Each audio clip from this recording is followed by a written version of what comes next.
আসসালামু আলাইকুম বন্ধুরা, আপনারা সবাই কেমন আছেন? আমি ভালো আছি। আজকে চলে আসলাম আরেকটি রেসিপি নিয়ে। আজকে টমেটো চাটনি রান্না করব। আমাদের দেশে এভাবে টমেটো রান্না করলে চাটনি বলে। আপনাদের দেশে কোন দেশে কি বলে জানি না, জানাবেন কি বলে।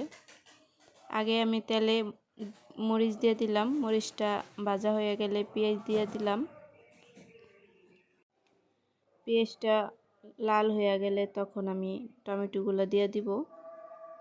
দেখেন আমার পেঁয়াজটা ভাজা ভাজা হয়ে গেছে, কত সুন্দর একটা কালার চলে আসছে।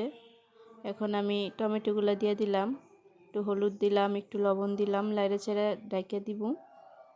আপনারা চাইলে টমেটোটা গলাইয়া লাস্টে বাগার দিতে পারেন।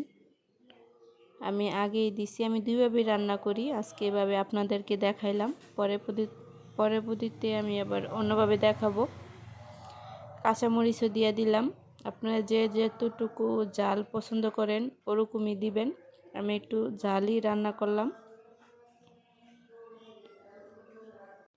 প্লিজ আমার ভিডিওগুলো যদি ভালো লাগে তাহলে একটা লাইক দিবেন, সাবস্ক্রাইব করবেন, কমেন্টস করবেন, পাশে থাকবেন বন্ধু হয়ে।